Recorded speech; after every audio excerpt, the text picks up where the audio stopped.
Our protagonist of the story died as a nobody, but fate gave him a second chance. Reborn into the body of a nobleman, he inherited a crumbling territory plagued by corruption, starvation, and enemies waiting to strike. Armed with the knowledge of his past life, he's building an army, industrializing his land, and forging a kingdom that will defy the odds. The manhwa starts with a doctor urgently calling out for assistance, instructing the team to place the patient on a ventilator. Meanwhile, Yan gasped, his chest heaving as his heart pounded erratically, on the verge of giving out. Yan, a dedicated industrial mechanical designer for the past 20 years, found himself teetering on the brink of life and death. His tireless work had yielded little more than disappointment and a pervasive loneliness. Now, his relentless drive had finally caught up with him, fracturing his mental health and leaving him in this precarious state. From the moment of his birth, Yan's life had been marked by tragedy. A car accident had claimed his parents, leaving him to navigate the world as an orphan. Despite his hardships, Yan pressed on, clinging to the hope that life would one day acknowledge his efforts and deem him successful. That day, however, never came. After graduating, he secured a low-paying job that barely kept him afloat for 2 decades. His personal life was just as bleak. He had spent his entire life alone, never once experiencing the intimacy of even holding someone's hand. And now it seemed his solitary journey was coming to an end. "Yan, can you hear me?" His closest friend's voice broke through the chaos, filled with worry as they tried to pull him back from the brink. Yet, Yan couldn't help but question the worth of a life like his. Was there any meaning to such an existence? As exhaustion overwhelmed him, he thought, maybe I'll just take a little nap. When Yan opened his eyes, the scene around him was utterly unfamiliar. He found himself in a room of unparalleled luxury, adorned with silk curtains and sparkling crystal lights. The opulence of the setting made him panic momentarily, thinking he had somehow burned through all his savings on an extravagant hospital room. Then, a notification appeared before him. "Welcome to the magical continent of Elda." The realization hit him like a jolt. Could this be one of those isekai scenarios straight out of fiction? In this strange new land, Yan discovered he was now known as Ren. Bewildered, he tried to make sense of his circumstances, but answers were elusive. A week passed in this fantastical world. Ren found himself living a dreamlike life, attended to by servants at every turn.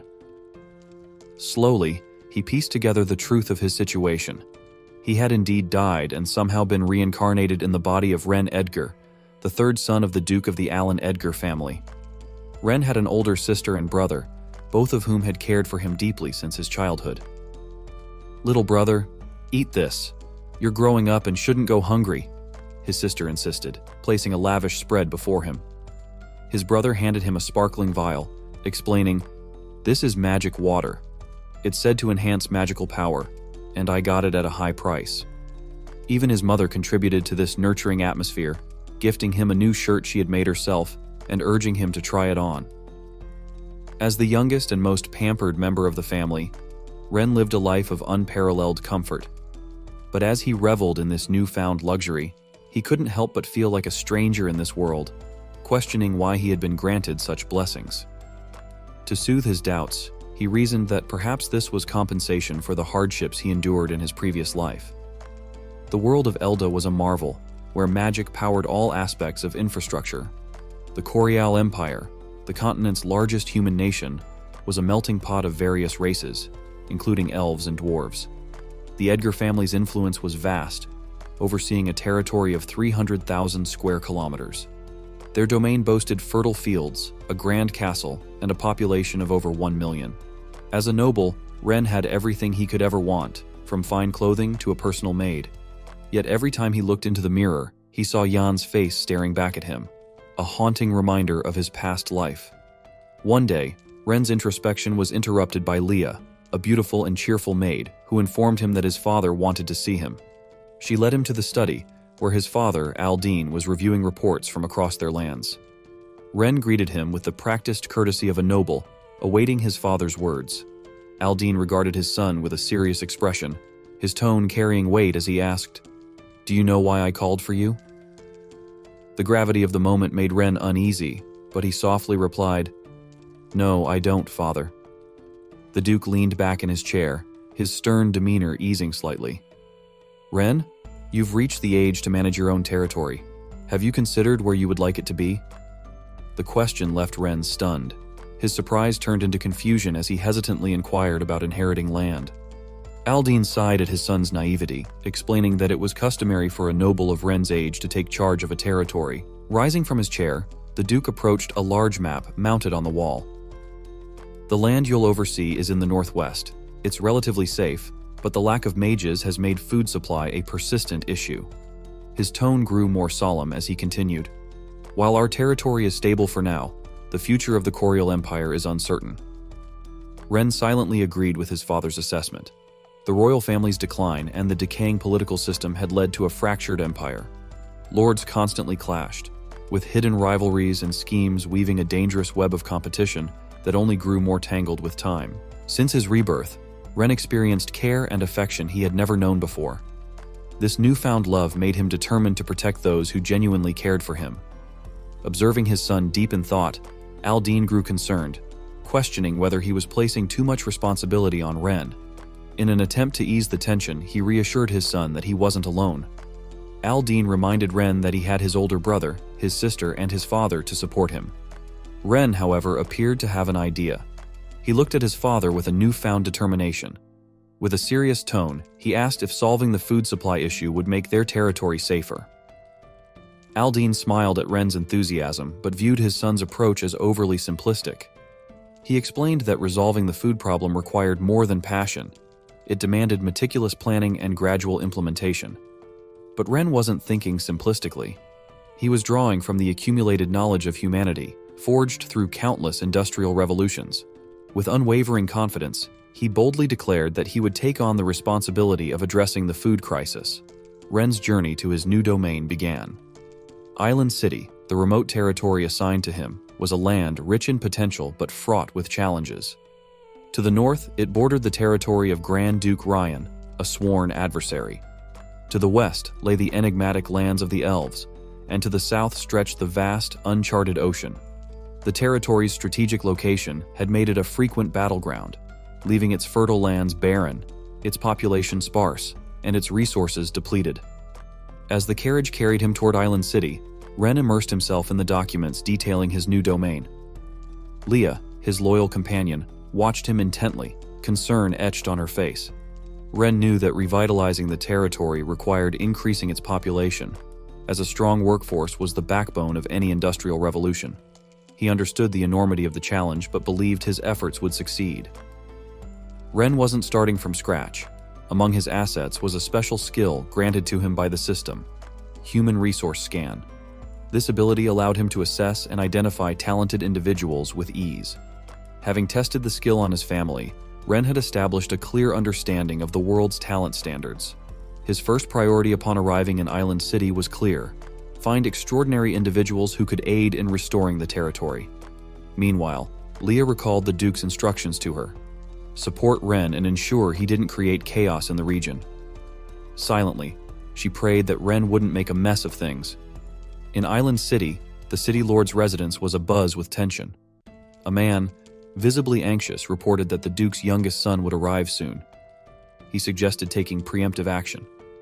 However, the masked man seated across from him dismissed the concern with a cold, measured response. He instructed them to await further orders and not to touch Ren for now. His calm demeanor masked simmering anger as he spoke of making Aldine pay for past transgressions. The blonde-haired man nearby was less composed. Nervously, he fretted over his falsified financial records and embezzled taxes. However, the masked man laughed dismissively, deriding Ren as an ignorant playboy who would never notice such details. All they needed to do was hand him some irrelevant documents upon his arrival. The blonde-haired man reluctantly obeyed and left to prepare for Ren's reception.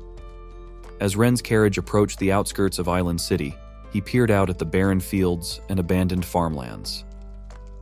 His expression turned serious as he surveyed the scene. He requested a map from Leah and examined the surrounding area meticulously. His gaze lingered on the river to the west and the harbor to the south. A sudden idea struck him. Dredging the river and building a canal to connect it to the sea could breathe new life into the land. Ren's thoughts were interrupted by a desperate cry. A young girl knelt in the dirt, clutching the leg of a man, likely her father, who seemed intent on heading to a gambling den. The girl pleaded tearfully, begging him not to gamble away their remaining money, which was meant for her mother's treatment. Her voice trembled as she explained that losing the money would doom her ailing mother. The man, consumed by his greed, roared at the girl to let go. His confidence in his luck blinded him to her desperation. When she refused to release him, he raised his hand in anger, intending to strike her. Before the blow could land, Ren intervened. With a swift punch, he sent the man sprawling to the ground. Fury burned in Ren's eyes, though he winced immediately. This was, after all, the first time he had ever thrown a punch. Leah rushed to Ren's side, her face filled with concern. She scolded him gently, remarking that next time he planned to hit someone, he should at least warn her so she could bring protective gear. Ren chuckled, brushing off her concern. He explained that the punch had been a spur-of-the-moment decision, leaving no time for preparation. As he spoke, he strode toward the man sprawled on the ground, instructing Leah to check on the girl while he dealt with the gambler. The man, still clutching his face, stared up at Ren in shock. Ren's gaze was sharp and filled with contempt. He berated the man for taking money meant for his family and gambling it away, even resorting to hitting his own daughter. The gambler scowled and tried to defend himself, asking who Ren was to meddle in his affairs. Ren stepped closer, his presence imposing. He warned the man that it didn't matter who he was. If he ever caught him near a gambling den again, the consequences would be severe. Ren's cold tone and threatening demeanor made the man pale with fear. Stammering, the gambler promised to stay away from gambling dens and quickly fled the scene. Feeling satisfied with his handling of the situation, Ren turned back to the girl, who stood there frozen in shock. Concerned, he asked if she was all right and activated his system to check her condition. The girl, named Lillian, bowed her head in gratitude, thanking Ren profusely. She explained how losing the money would have meant losing the chance to save her mother's life. As Ren studied the system screen, he was intrigued to see her stats. While most were ordinary, one unique attribute stood out: her potential in agriculture and harvesting. Recognizing this hidden talent, Ren decided on the spot to recruit her for his plans to restore the land. Ren smiled warmly at her, noting that she was likely heading into the city to find a doctor for her mother. He suggested she join his group, as they were also traveling there. Lillian hesitated, concerned about dirtying his carriage, but Ren reassured her with a calm smile. He explained that a carriage was just a vehicle, merely planks of wood pieced together. There was no such thing as clean or dirty when it came to transportation. Besides, he had a few questions for her. Suddenly, Ren's tone grew serious. He questioned why a gambling den existed in such a poverty-stricken area. He recalled the region's recent hardships. Last fall, soldiers sent by Grand Duke Ryan had attacked, leading to heavy casualties. Early in the spring, devastating floods had ravaged the land, leaving its people struggling to survive.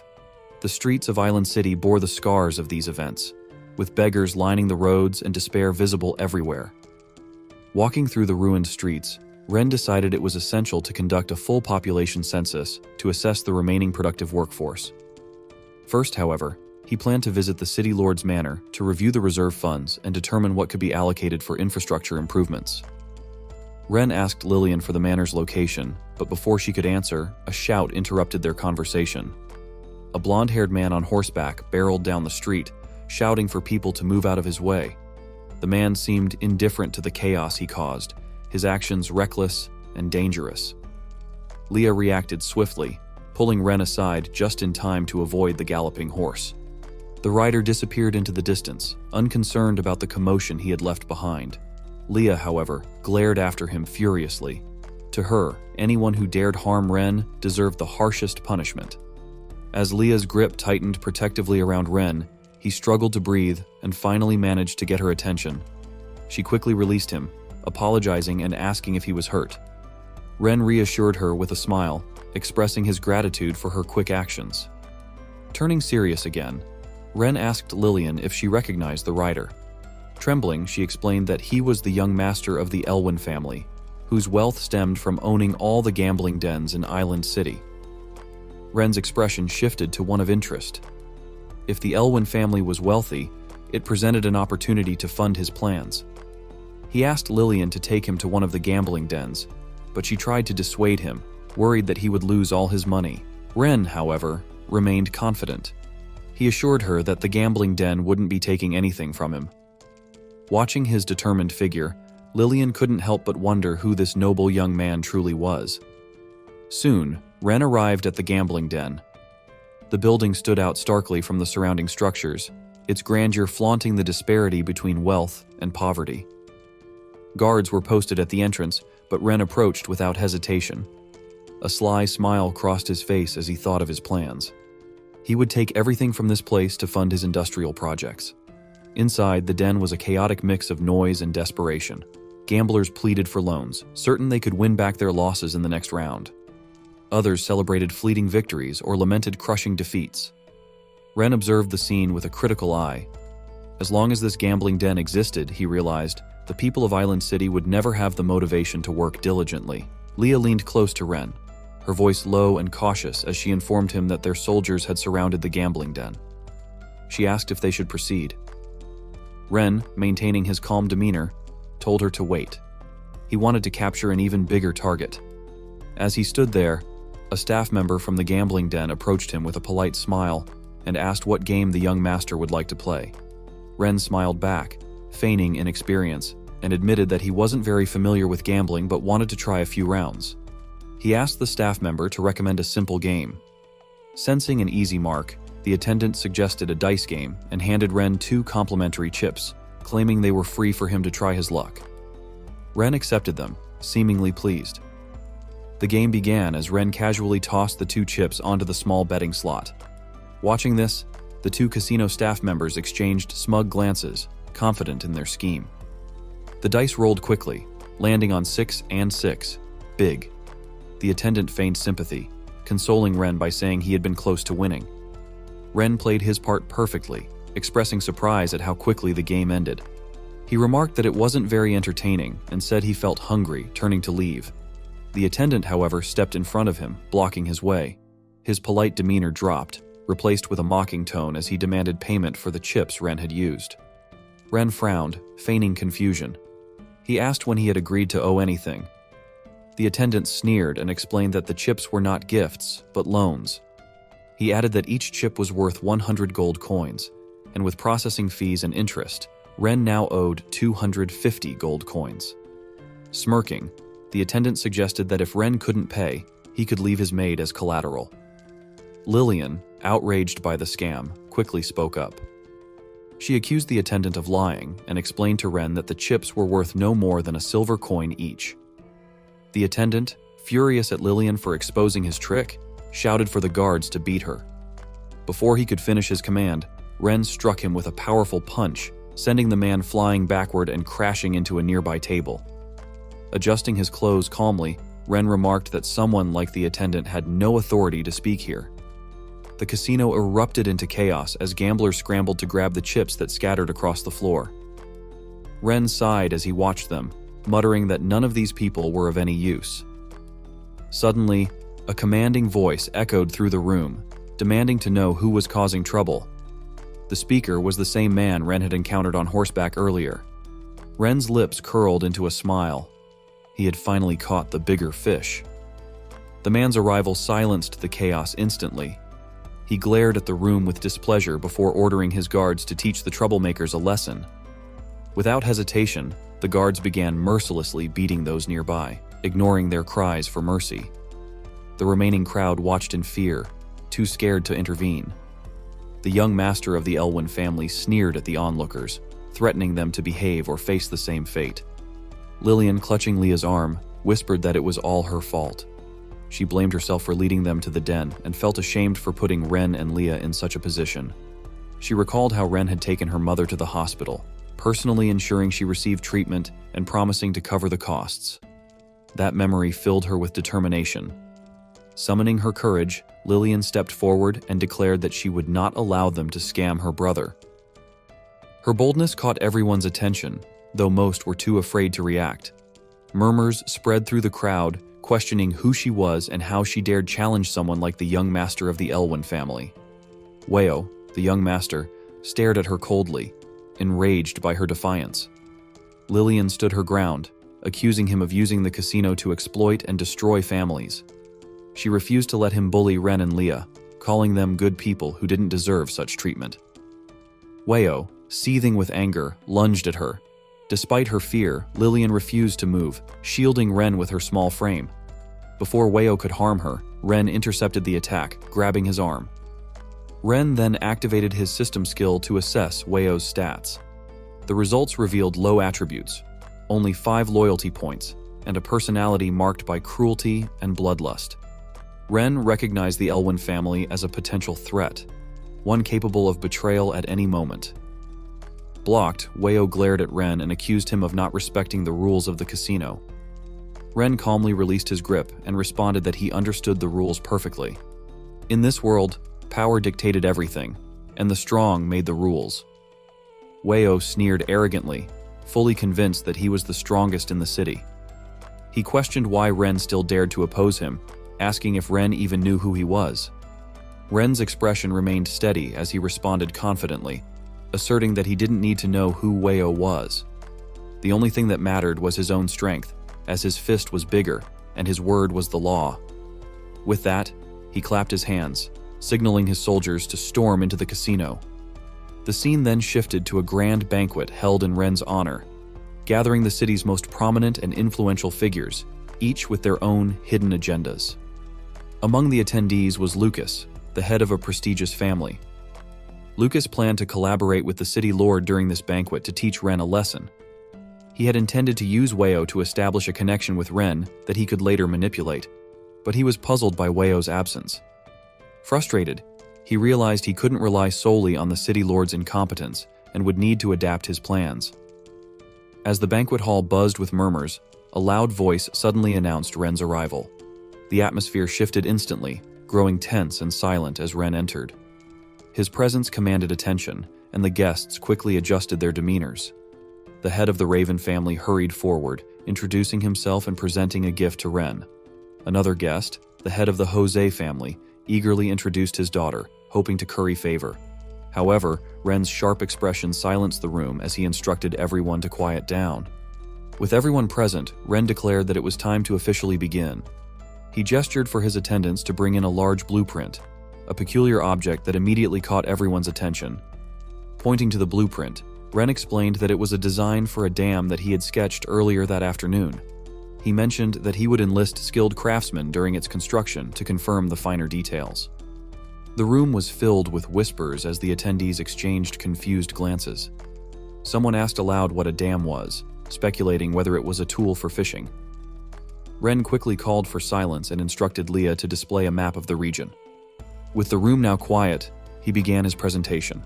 Ren explained that during his survey of Island City earlier that day, he had identified the root cause of the city's annual flooding, a poorly managed canal in the far north. By building a dam at this location, they could control water flow, using it to irrigate fields during the dry season and releasing excess water during the rainy season to prevent floods. Lucas, listening intently, couldn't help but be impressed by the ingenuity of the plan. He realized that if the dam was successfully built, it would significantly boost the city's food production. For the first time, he acknowledged that Ren possessed a sharp and innovative mind. An older man in the audience asked how the project concerned them, prompting Ren to explain calmly that he needed their investments to fund the dam's construction. This statement shocked the crowd, sparking a wave of grumbling. Many protested, claiming they were too poor to contribute. Lucas remained silent, privately thinking that while Ren was intelligent, he was also naive to expect these opportunists to willingly invest. Ren, however, wasn't as naive as they assumed. Smiling, he reminded them there was no need to feign poverty.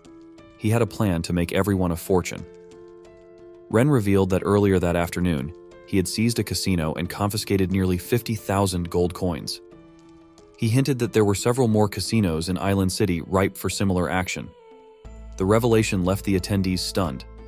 Their minds raced as they processed the implications. Some murmured anxiously, wondering if their shares in the casino profits were now lost. Others hoped the seized casino wasn't one of their investments. It became clear that the largest casino in Island City belonged to Lord Andrine, making it likely that Ren had provoked a powerful enemy. Lucas, his calm facade masking inner fury, stepped forward to confront Ren. He accused Ren of acting unlawfully by dismantling a legitimate business without authorization. Lucas emphasized that the laws of the Corial Empire could not be violated and warned Ren of the consequences. Others quickly chimed in, echoing Lucas's words. They accused Ren of overstepping his authority and pointed out that casinos were legitimate businesses. The crowd grew more emboldened, rallying behind Lucas's objections. Ren, unfazed by their protests, remained calm. He addressed the room, noting that when he asked for investments, they claimed to be poor, but now that he offered an opportunity for profit, they were suddenly concerned. He pointed out that most of them were complicit in the casino operations and warned them that this was their last chance to save their reputations, or he would intervene personally. At this, Ren's soldiers stepped forward, their presence a stark reminder of Ren's authority. Lucas, speaking for the group, insisted that the Grand Duke would never condone Ren's reckless actions. Others chimed in, pleading with Ren to reconsider his approach and urging him to act with restraint. Ren smiled, his plan unfolding perfectly. With an air of authority, he announced that he would gladly discuss the law with them. His voice was calm but commanding as he gave the order to bring in those who would help clarify the situation. The crowd fell silent, their unease palpable, as they awaited what Ren had planned next. At Ren's command, 2 men captured at the casino were brought into the room. Lucas, seated among the nobles, was immediately struck by their presence. These 2 were always by Weio's side, and their unexpected appearance left Lucas uneasy. He began to suspect that something must have happened to his son. The men were brought in, bound and gagged, unable to speak. Ren, maintaining his calm demeanor, turned to Lucas and asked if he recognized them. Lucas, keeping his expression neutral, denied any knowledge of the men and asked what Ren meant by the question. Ren smiled lightly, reassuring Lucas not to be so tense. He explained that it wasn't a big deal. These 2 men had simply tried to assassinate him the previous day.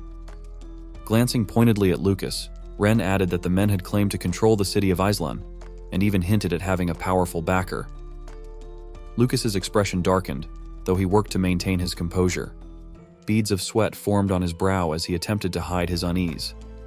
Ren ordered his soldiers to untie the 2 men, suggesting they let the party guests see if anyone recognized them. The nobles in the room exchanged uneasy glances. Many of them instantly identified the men as Weio's attendants. Fear gripped the room as the implications of Ren's words became clear. Lucas, realizing the gravity of the situation, acted without hesitation. He grabbed a dagger from the table and lunged at the 2 men with a fury that shocked the onlookers.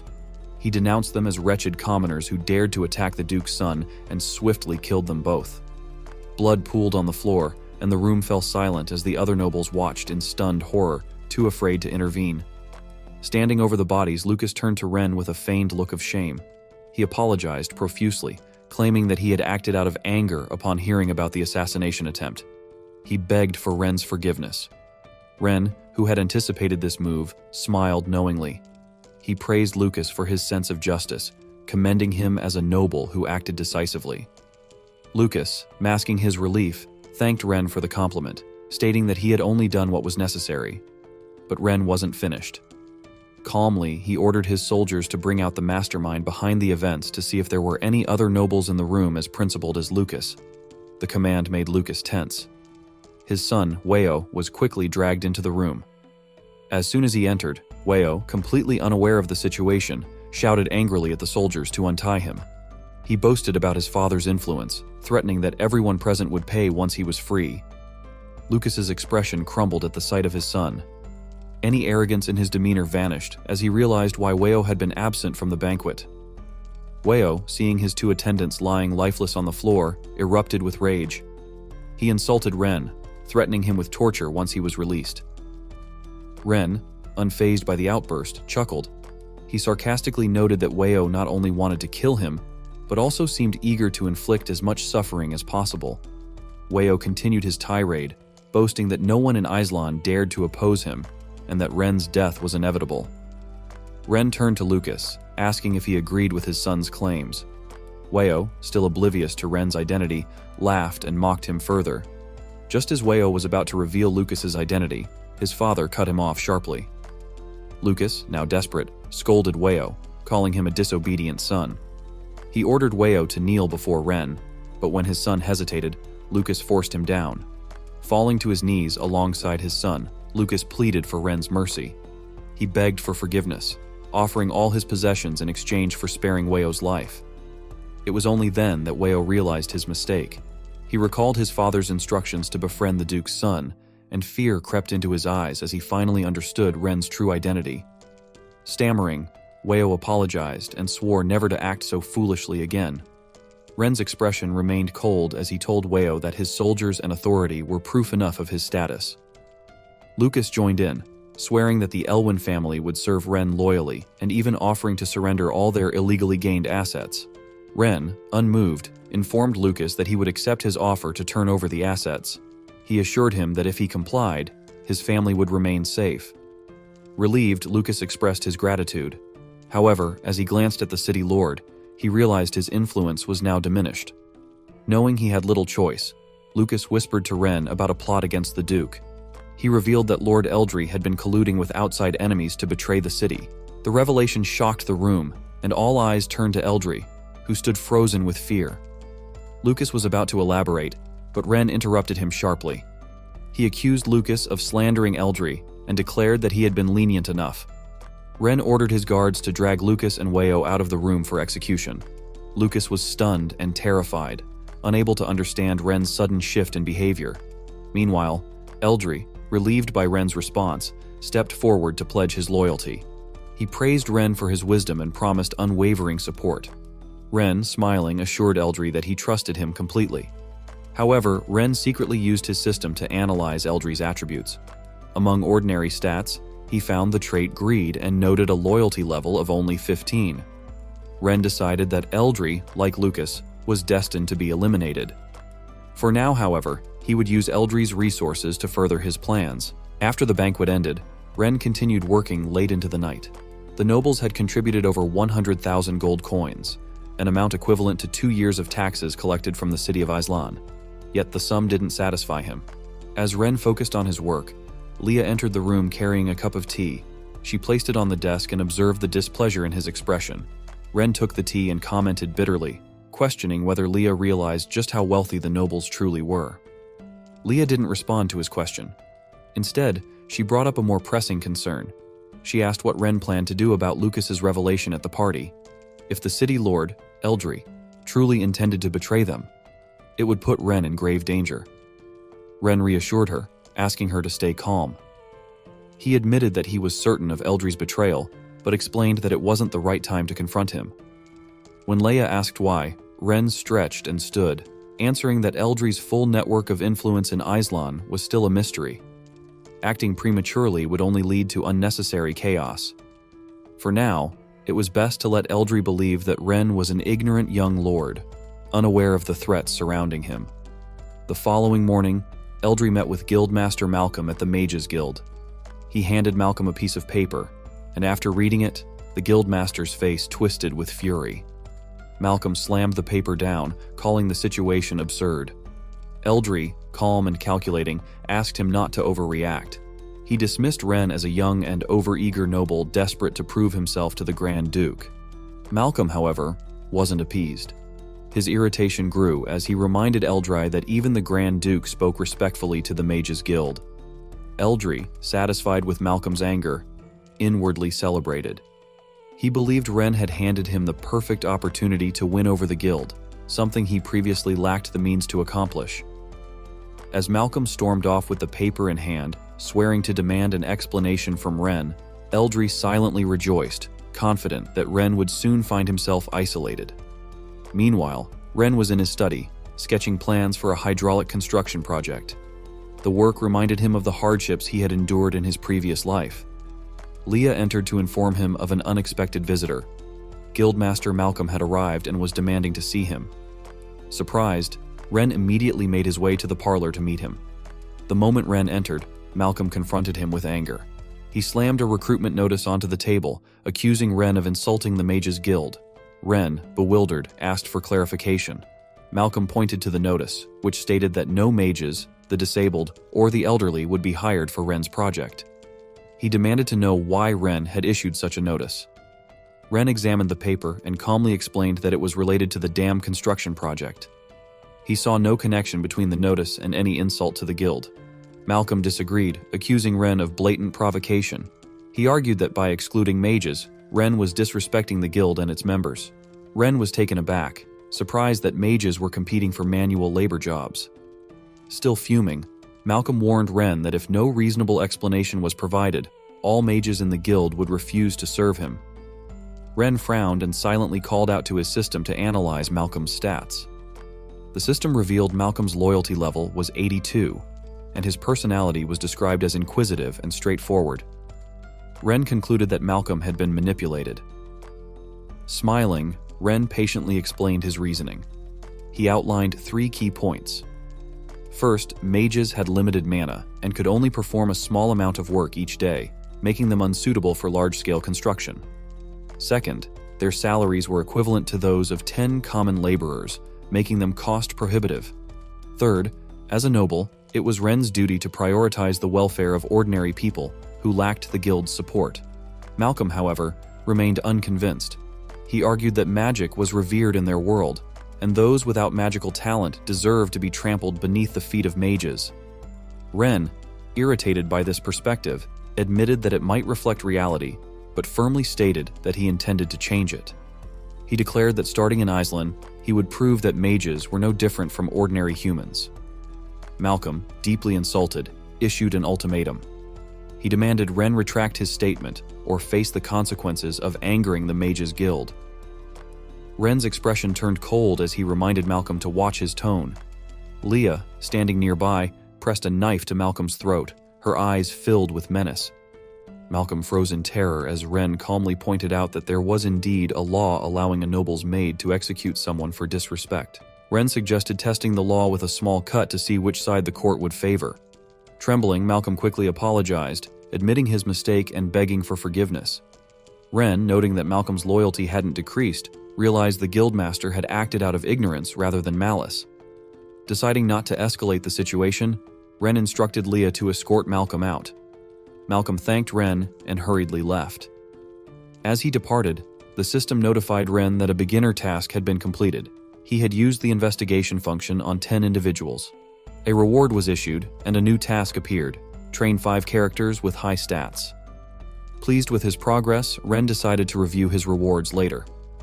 Outside the estate, Eldry waited for Malcolm. The moment he saw the guildmaster, he rushed over, feigning concern. He asked how the meeting had gone. Malcolm, still humiliated, sighed and admitted that Ren had refused to listen and had even thrown him out. Eldry, frustrated but quick to recover, devised another plan. He assured Malcolm that he had a solution, one that would not only make Ren change his mind, but also force him to revere the Mages Guild. After his initial plan failed, Eldry quickly devised another approach. He encouraged Malcolm to manipulate the townsfolk into refusing to work for Ren, believing that such resistance would force Ren to seek Malcolm's assistance. However, Malcolm immediately rejected the idea, pointing out that Ren had offered excellent working conditions that the townsfolk were unlikely to refuse. Undeterred, Eldry suggested a different strategy. He proposed that if those who worked for Ren were shown to be lazy and idle, Ren would eventually grow disillusioned with the commoners. Malcolm dismissed the suggestion, explaining that his dissatisfaction stemmed solely from Ren's refusal to hire mages, not from any grievance with the commoners. He was reluctant to act against Ren over such a matter. Eldry persisted, urging Malcolm to reconsider. He argued that the commoners' inherent laziness was the reason they were starving and struggling to survive. If the land couldn't yield crops, Eldry reasoned, why didn't they take initiative and hunt for food? He claimed that people as idle as the commoners could never genuinely work hard for Ren. Reluctantly, Malcolm agreed to give the plan a try. Meanwhile, Ren's recruitment notice was posted in the town center, quickly attracting a crowd. The townsfolk gathered to read the announcement, intrigued by the new lord's plans to build something and his call for workers. As they scanned the notice, they were stunned. The job offered an 8-hour workday from 9 a.m. to 5 p.m., 3 daily meals, and a wage of 10 coins per day. A young man in the crowd voiced his skepticism, questioning why the new lord was being so generous. Others shared his doubt, suspecting it might be a scam. Many recalled how nobles had deceived them in the past. Some argued that working under such terms could be dangerous, and might even cost them their lives. At that moment, Lillian stepped forward, her voice strong and determined. She defended Ren, stating that he had promised to improve everyone's lives. Her sincerity was met with laughter and ridicule. The crowd dismissed her words as naive, mocking her for trusting a noble. Even Lillian's father joined in, accusing her of being bewitched by Ren. Ignoring her father's remarks and the jeers of the townsfolk, Lillian announced her intention to register for the dam project. The recruiter, a young man overseeing the registration process, remained calm despite the crowd's skepticism. Turning to Lillian's father, he invited him to work on the dam, but stated that Lillian herself could not participate. Confused, Lillian demanded to know why she was being excluded, insisting she was healthy and capable. The recruiter explained that Ren had set strict rules prohibiting anyone under the age of 18 from working. He emphasized that hiring underage workers without Ren's approval would result in severe punishment. Handing Lillian's father a registration form, he reiterated the terms: 3 meals a day, an 8-hour workday, and a wage of 10 coins per day. If there were no further issues, he invited Lillian's father to sign the form and begin work the following day. Though slightly disappointed, Lillian encouraged her father to do his best and avoid any laziness. Her father, smiling warmly, patted her head and reassured her. He vowed not to gamble again and promised not to disappoint Ren. He also reminded Lillian to stay home the next day and take care of her mother, whose illness made it impossible for her to perform strenuous tasks. Before Lillian and her father could leave, the recruiter called out, asking them to return. Surprised, Lillian's father stopped and asked if there was a problem. The recruiter, looking concerned, mentioned that he had overheard the father say his wife was gravely ill. Lillian's father quickly clarified that his wife was indeed unable to work due to her condition. The recruiter smiled kindly and reassured him that he wasn't asking her to work. He explained that Ren had arranged for workers' families to stay in dormitories provided for the duration of the project. Seeing the father's confusion, the recruiter clarified that the dormitories were temporary housing units for families participating in the dam's construction. Once the project was completed, families could return to their original homes. Moved by such generosity, Lillian's father was overcome with emotion. Falling to his knees, he expressed his deep gratitude to the recruiter. The young man quickly stepped forward to help him up, insisting there was no need for such gestures. He then offered to show them a room where they could stay, allowing them to choose their accommodations. The surrounding townsfolk, who had watched the exchange, were astonished. Realizing that Ren's promises were genuine, they began clamoring to sign up for work. The square descended into chaos as people scrambled to register, eager to take advantage of the opportunity. Meanwhile, in his office, Ren was reviewing updates from the system. A notification suddenly popped up. "Congratulations, you have received the lithium battery blueprint from the newbie gift pack." Instead of excitement, Ren felt a wave of irritation. He muttered to himself, questioning the system's logic. Without a generator, a battery was practically useless. Did the system expect him to summon a lightning strike? After venting his frustration, he calmed down and began to reflect. Ren's thoughts shifted to the task of training 5 individuals with high stats. He had no idea where to find such people. At first, he considered training Leah, but a review of her data through the system revealed that she had already reached her potential, leaving no room for further growth. After weighing his options, Ren concluded that his best course of action was to search for talented individuals within Island City. As Ren contemplated his next steps, a knock came at the door. Leah's voice called out from the other side, informing him that Lillian had come to see him. Ren granted her entry. Lillian stepped into the room, her face tense with worry. She quickly explained that something was wrong at the construction site. The workers were too lethargic to work. Ren was taken aback by the report and asked her to elaborate. Lillian recounted what she had observed during her visit to the site. She had gone to check on her father and noticed that none of the workers seemed to have the energy to complete their tasks. At first, she thought they were simply being lazy, but her father explained that everyone felt extraordinarily fatigued upon waking up. It wasn't just him. Every worker shared the same condition. Lillian had tried to encourage them, reminding them of the generous benefits Lord Ren had provided, but her words fell on deaf ears. The workers insisted that their fatigue wasn't deliberate. They genuinely lacked the strength to work. Some speculated that their bodies weren't used to the labor after such a long period of inactivity. Others suggested taking a day off to recover before resuming their duties. However, Lillian dismissed these excuses, declaring that there was no such illness. She firmly believed they were just being lazy. When she realized her efforts to motivate them were futile, she decided to bring the matter directly to Ren.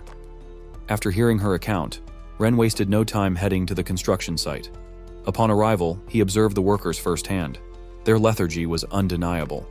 To understand the situation better, Ren used his system abilities to analyze their stats. On the surface, everything appeared normal, but he noticed one critical anomaly.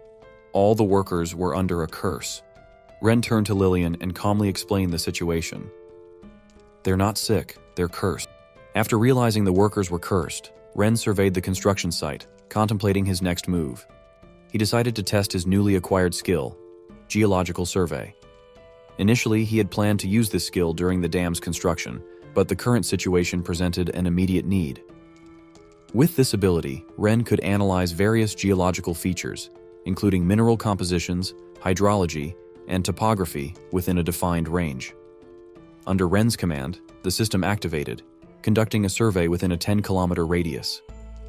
Moments later, the results materialized in his mind. While the survey confirmed the absence of valuable resources like oil or metals, something unusual caught Ren's attention. Acting on his instincts, he asked Lillian's father to assist him in digging at the marked spot. The man agreed without hesitation, expressing his readiness to work hard for Ren. After digging about a meter into the ground, the group unearthed a strange black stone. Ren crouched to examine it closely, questioning its nature. Leah, standing nearby, was astonished by Ren's ability to sense the faint, magical energy emanating from the stone, something even she, with her expertise, had overlooked. Ren instructed the group to carefully remove the crystal and store it securely in a box.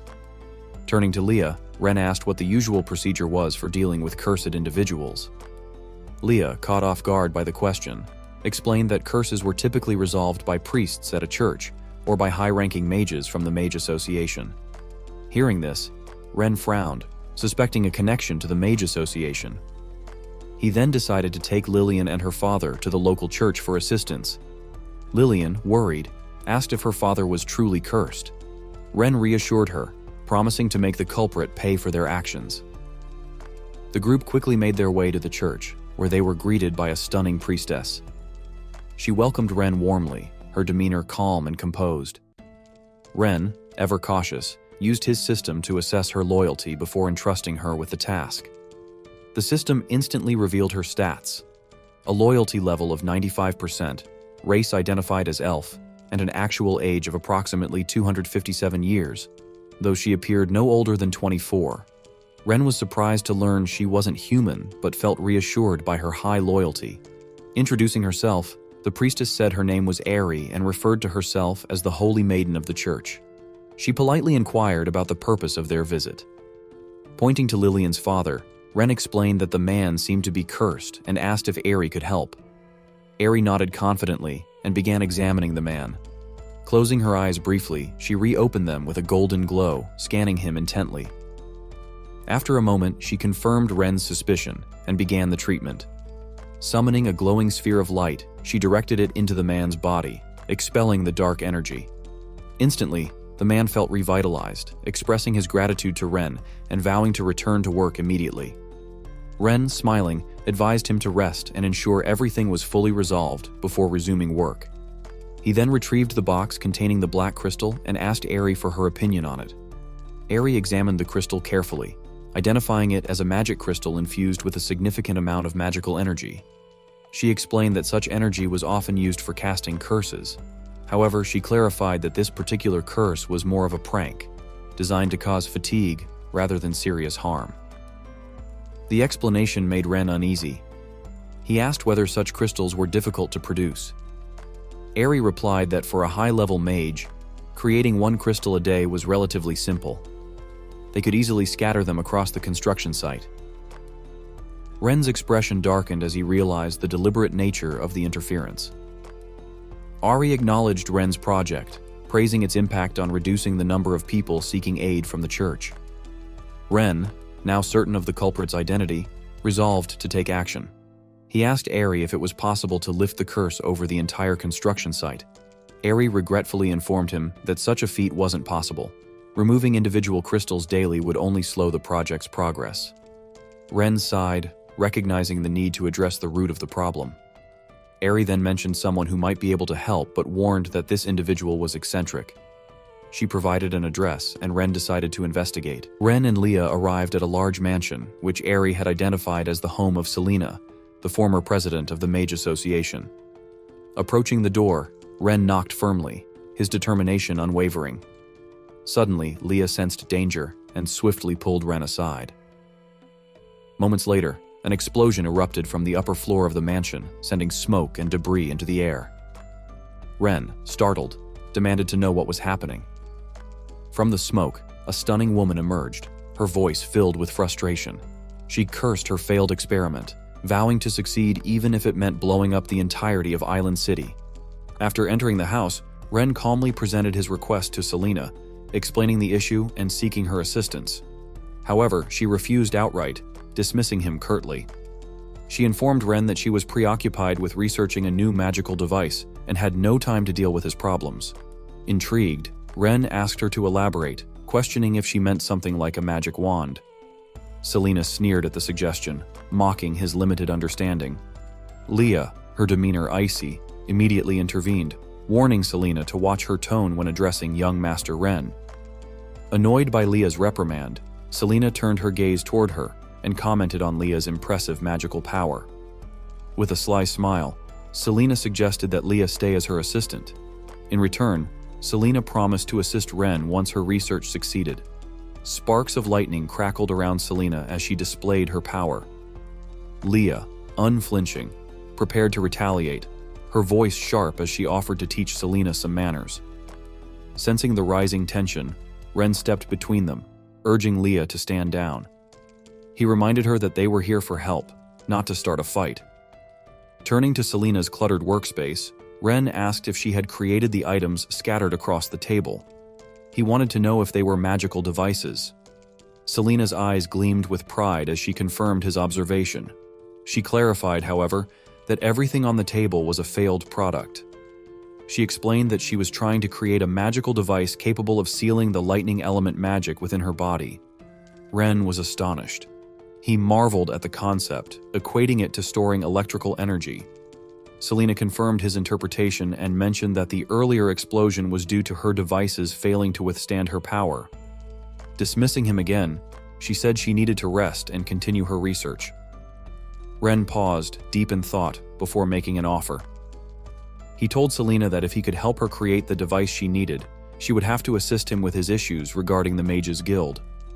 Selena, skeptical and irritated, brushed him off, claiming her research was far too complex for someone like him to solve. Remaining composed, Ren assured her he was serious.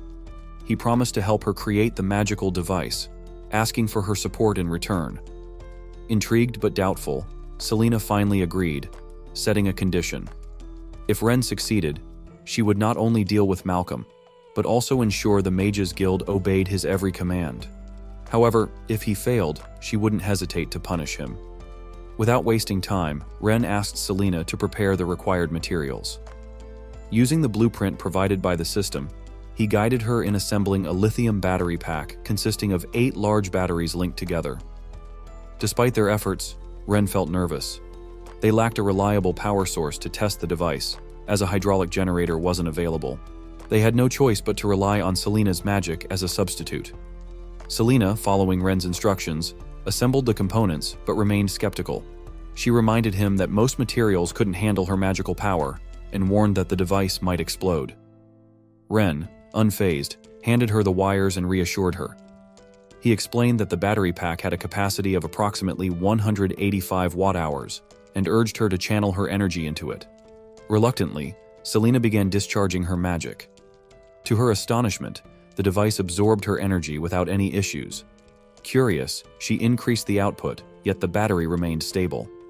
Selena, shocked, demanded to know why the device hadn't exploded.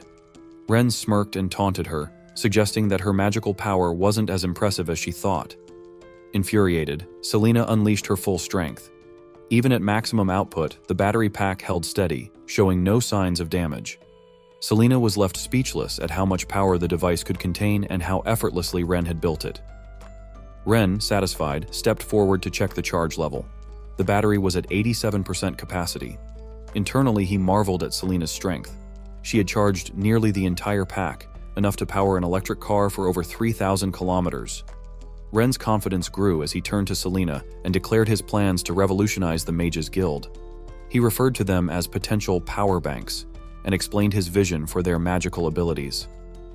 Selina, intrigued, asked if Ren himself could use lightning magic. Ren didn't deny it.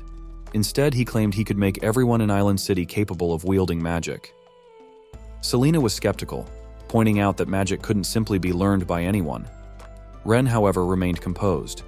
He hinted at possessing a magical device even more powerful than the battery pack and promised to show her a world where magic was accessible to all if she agreed to help him. Selina, both baffled and curious, couldn't imagine such a possibility, but decided to continue working with him. The next day at the Mages Guild, Malcolm was leisurely reading a book, confident that Ren would soon come begging for his help. His calm was interrupted by Selina's sudden arrival. Seeing her enter, Malcolm froze in shock. The former president of the Mages Guild was the last person he expected to see. Stammering, he greeted her cautiously, wondering why she had come. Selina's voice rose in anger as she confronted Malcolm, accusing him of daring to challenge the authority of the Grand Duke's household. Her words carried a sharp edge as she questioned whether he was planning a rebellion. Malcolm, visibly shaken, stammered nervously, denying any such intentions. He assured Selina that he would never harbor such dangerous thoughts. Unconvinced, Selina grabbed Malcolm by the collar, her patience visibly wearing thin. She demanded the truth, insisting he confess what he had done at Ren's construction site. Malcolm, trembling, quickly relented. He admitted to summoning all the mages from the guild and inciting their anger by claiming that young Master Ren had disrespected them. He confessed to instructing the mages to craft curse-infused crystals and using teleportation magic to plant them underground at the construction site. This scheme was meant to cause the workers to feel fatigued, hoping Ren would blame them for laziness. Malcolm's goal was to force Ren to apologize and seek closer cooperation with the Mages Guild. Selina listened with a mix of disbelief and frustration. Shaking her head, she called Malcolm a fool and pointed out that he had been manipulated. When Malcolm, still confused, asked who had used him, Selina dismissed his question. Instead, she ordered him to recall every mage involved in the sabotage immediately. Malcolm nodded hastily and rushed off to follow her command. Once Malcolm was gone, Selina pulled out a talisman to contact Ren. She informed him that she had resolved the issue with the Mages Guild. Through the talisman, Ren expressed his gratitude, thanking her for her assistance. Selina, curious, asked if he needed her help dealing with Eldry, offering to make him disappear without a trace. Ren quickly declined, waving his hand reflexively, even though she couldn't see him.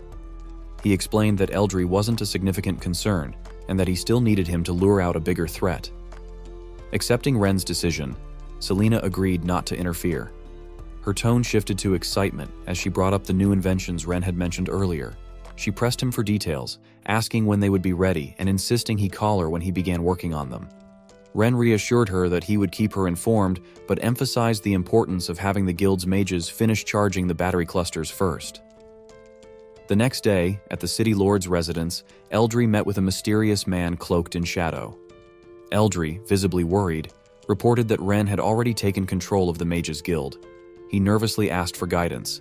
The mysterious man, however, remained calm and dismissive, stating that the Mages Guild posed no real threat, aside from Selina. He redirected Eldry's attention to Ren's dam project, warning that if the dam succeeded, it could revitalize the people of Islan, a scenario they couldn't allow. Eldry assured the man that he had already set traps for Ren and revealed an additional plan. He intended to pressure the nobles in charge of food supplies to raise prices, undermining Ren's efforts. When the mysterious man expressed doubt about the nobles' loyalty, Eldry confidently explained that while the nobles might betray him, they would never betray their own financial interests. Flicking a gold coin into the air with a smirk, Eldry declared that Ren's funds wouldn't last until the dam's completion. As the coin landed on the table, the mysterious man's figure dissolved into thin air. Meanwhile, in the bustling market, Lillian was buying supplies for the construction site when a shopkeeper rudely chased her away. His tone was condescending as he told her to leave if she couldn't afford the goods. Lillian, frustrated, pointed out the absurd price hike, Just the day before, 2 bags of grain had cost 1 gold coin, but now 1 bag alone was priced at 2 gold coins. The shopkeeper, unfazed, arrogantly stated that he could set whatever prices he wanted. He mocked her inability to pay and raised his hand as if to strike her. The commotion drew the attention of onlookers, many of whom were outraged by the shopkeeper's actions. Lillian, determined to fulfill her task for Ren, accused the merchants of profiteering and warned them of Ren's potential wrath.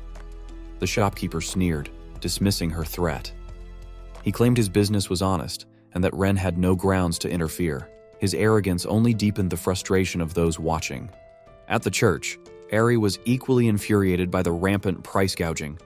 She noted that food prices had tripled in just 3 days, leaving her with inadequate grain to sustain the people through the winter. Handing a pouch of coins to her assistant Era, she instructed her to buy whatever supplies she could, promising to figure out the rest later. Era hesitated, surprised by the unusually large sum of money, and pointed out that bribing guards typically required much less. Ari sighed, urging Era to follow her orders without question. Before Era could act, Leah appeared suddenly, snatching the pouch with lightning speed and handing it to Ren. With a calm but determined expression, Ren suggested a collaboration. He proposed working together on a larger plan, one that would address the root of the crisis and prevent further exploitation by the merchants. Ari looked at Ren with suspicion, questioning what kind of cooperation he had in mind. Ren smiled at her guarded demeanor, suggesting she relax and not be so tense about discussing cooperation. He then casually mentioned that he knew she was an elf. Ari, though deeply concerned that Ren had discovered her true identity, maintained her composure and denied it, insisting that an elf couldn't possibly be living in a human city. Ren, unfazed, tossed a pouch of coins back to Ari and reassured her that he held no malicious intentions toward her or her kind. Ari, avoiding the topic, redirected the conversation, again asking what kind of cooperation he was proposing. Ren gestured toward the sacks of food on a cart nearby and explained that he wanted to collaborate on resolving the issue of food supplies in the city. While Ari respected Ren's determination, she doubted his ability to tackle such a deeply entrenched problem. She openly voiced her skepticism, prompting Ren to ask why she felt that way. Ari elaborated, explaining that food supplies in Eastland were controlled by 4 major families who had held power in the city for over a century. These families tightly regulated prices, and their influence was unshakable. She reminded Ren that although he had used strong-arm tactics at the recent banquet to intimidate some of them, they were cunning individuals who would undoubtedly find a way to recover their losses. Ren interrupted her, curious about her in-depth knowledge of the city's inner workings. Ari admitted that she had lived in Eastland for over 120 years and understood its complexities well. She further suggested that had Ren eliminated the Elwyn family at the banquet, there might have been a chance for reconciliation. But now it was too late. Ari added that due to war and natural disasters, food was already scarce, and if prices remained high, her tribe would struggle to survive the winter. Ren cut her off again, his gaze resolute. He promised Ari that within 2 weeks, food prices in Island would plummet to levels even lower than before the recent price hikes. At the mansion of Augustus Ken, head of the Klein family, a celebratory gathering was underway. Augustus expressed his gratitude to Eldry for his support, acknowledging that their alliance had led to significant profits. Others in the room echoed their thanks, raising their glasses to toast Augustus and their shared success. The mood was jubilant as the group reveled in their recent gains, confident in their strategy. Their celebration was interrupted by a servant announcing that Ren had invited them to attend a banquet at his mansion. One of the men, startled by the news, speculated nervously whether Ren was planning to punish them. Turning to Augustus, he asked for guidance on how they should proceed. Augustus, calm and calculating, reassured them that they had nothing to fear. He explained that their trade in food supplies was entirely legal and protected by the system they had established. Augustus emphasized that as long as they didn't openly defy Ren, they wouldn't be in danger. He pointed out that the collective strength of their 4 families was formidable, and that even the king had no authority to interfere with food pricing. With this reasoning, the group relaxed, agreeing that their position was secure. Augustus suggested that if Ren attempted to pressure them, they could make a token gesture by slightly lowering prices, perhaps by 5 copper coins, However, he warned them sternly that any betrayal would result in severe consequences. With their confidence restored, Augustus encouraged the group to prepare for the banquet. Despite their initial surprise at his insistence on changing into old, tattered clothes, they followed his lead. At Ren's mansion, a servant informed him that Augustus and the invited guests had arrived. Ren instructed the servant to invite them in and ensure the kitchen prepared the food. When Augustus and the others entered, Ren immediately noticed their deliberate attempts to appear impoverished, their once lavish clothing replaced with ragged attire. Amused, he thought to himself how poorly they played their roles. Maintaining his composure, Ren greeted them with mock surprise. He commented on how unexpected it was to see the nobleman who controlled Elan's food supply looking so destitute. Augustus quickly responded, praising Ren's projects and claiming that they, too, wanted to contribute to the greater good. Another man chimed in, explaining that under Augustus's leadership, they had not only donated money to Ren's initiatives, but also sold food from their warehouses at the lowest possible prices, even taking a loss to help the citizens. Leah, observing their shameless behavior, felt nothing but disdain. Their blatant lies and attempts to deceive Ren did not surprise her. Ren, however, played along, thanking them for their understanding and claiming to be deeply moved by their support. He explained that he had invited them to discuss the grain trade plan. Before Ren could continue, Augustus interrupted, asserting that they understood Ren's financial difficulties. He reiterated that at the current price of 2 gold coins per sack of food, they were already selling at a loss. The others nodded in agreement, backing Augustus's claim. Ren smiled and clarified his intent. He proposed raising the price of food in Island to 4 gold coins per sack starting the next day. His statement left the nobles baffled. Augustus, confused, questioned whether Ren truly intended to increase prices. Ren confirmed with a calm yet commanding tone, explaining that not only would the price rise to 4 gold coins, but he would also take a 30% commission on all sales. When Ren announced that the price of grain would increase to 4 gold coins per sack, with a 30% commission going to him, Augustus was visibly confused. He questioned whether Ren had misspoken, unsure if he had heard correctly. Ren didn't repeat himself, instead calmly reminding Augustus about the 30% commission he would be taking. Hearing this, Augustus and the other nobles quickly exchanged delighted glances. Initially, they had underestimated Ren, thinking him to be just an inexperienced young lord. Now, they believed he was a cunning businessman like themselves. They viewed Ren as someone who understood their interests and figured that with his backing, their business ventures would thrive. Regret filled them for not realizing his shrewdness earlier. They could have aligned with him much sooner. Augustus, while excited by Ren's statement, knew they couldn't act rashly. Without official documentation, raising prices too high could cause chaos, potentially harming their interests. With this in mind, Augustus voiced his concerns, politely thanking Ren for his understanding and asking when an official announcement would be issued. Ren, prepared for this, instructed Leah to hand him a document. With a cheerful tone, he informed them that he had already written and stamped the official notice with his family seal, and it would be posted after their meal.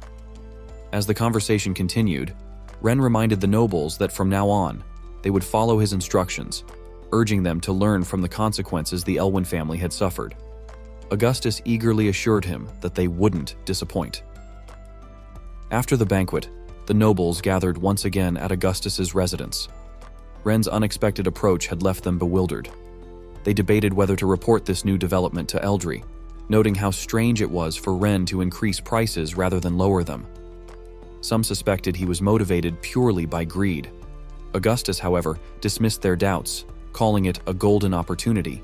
He reminded them that if too many people learned of their scheme, their profits would shrink.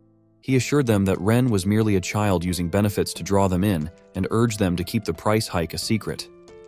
A vast fortune was within their grasp, and only a fool would let such an opportunity slip away. Despite Augustus's confidence, one cautious noble expressed unease.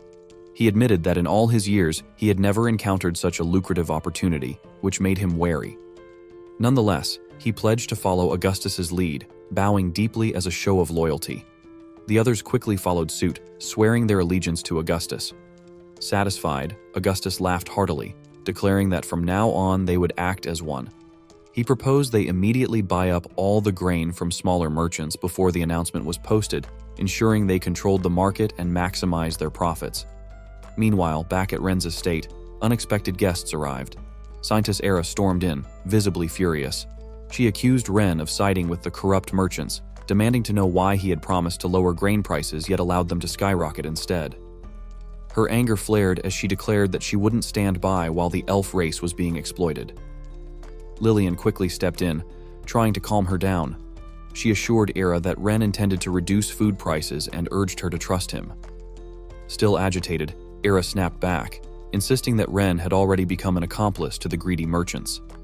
Despite this, Lillian maintained her faith in Ren's decisions, pleading with Era to believe in his plan. After a moment of tense silence, Era turned to Ren, her expression filled with concern. Hesitantly, she asked if he truly intended to raise food prices. Ren smiled but chose not to reveal his full strategy, simply reassuring her that food prices would drop soon. In the worst case, he promised, they would fall to their lowest point within 2 weeks. Era, unconvinced, felt Ren was being naive. She believed he didn't understand the harsh realities of the world. Having lived for over 200 years, she had never seen food prices decrease after a major spike. Ren, sensing her doubt, grew serious. He posed a rhetorical question. If he put a knife to the nobles' throats, how much did she think they would lower the price by? 1 coin? 10 coins? Era had no answer but remained skeptical. She argued that raising the price to 4 gold coins per sack was excessive, noting that at 2 gold coins, the common people had already struggled to afford food. With the price doubled, starvation seemed inevitable. Ren maintained his calm demeanor, explaining that whether the price was 2 or 4 gold coins, the people would starve either way. The only difference was the timing. He then declared that simply lowering the price by a few coins would be meaningless. His goal wasn't charity, it was to completely ruin the merchants and strip them of their fortunes. 7 days passed, during which Ren focused on teaching Selena about the creation and functionality of lithium batteries. Selena, fascinated by the device's complexity, was thoroughly engrossed in the lessons. Their session was interrupted by Leah's sudden appearance, announcing that Saintess Era had come to visit once again. Over the past few days, Era had visited frequently, prompting Ren to wonder if she had too much free time on her hands. Selena, equally curious, asked Ren why he had deliberately raised food prices. By now, grain prices in the city had soared to nearly 7 gold coins per sack. Ren, surprised by how quickly prices had risen, didn't have time to answer as Era burst into the room. She immediately scolded him, exclaiming that not only the common people but even some nobles could no longer afford food. She demanded to know if he realized how bad the situation had become. Remaining calm, Ren asked Leah how many days had passed since the price increase. Leah quickly responded, confirming that it had been 7 days. Hearing this, Ren smiled, declaring that it was time to deal with the merchants. Era, still frustrated, demanded that Ren stop speaking in vague terms and explain himself. She warned him that if he didn't, the elf tribe would soon cut ties with him. Ren finally responded, explaining that he hadn't shared the full details of his plan earlier because he feared it might disrupt things and raise suspicions among the nobles. Now, with everything in place, he was ready to explain. Ren revealed that the announcement setting a minimum food price of 4 gold coins per sack had been in effect for 7 days. He then posed a question to Era, asking what she thought Ailing City lacked the most right now. After a moment of thought, she replied that there didn't seem to be a shortage of anything. Ren smiled knowingly at her answer and calmly responded, "What the city lacks are merchants who sell grain." Thanks for watching, everyone. Don't forget to like, subscribe, and I'll see you in the next one.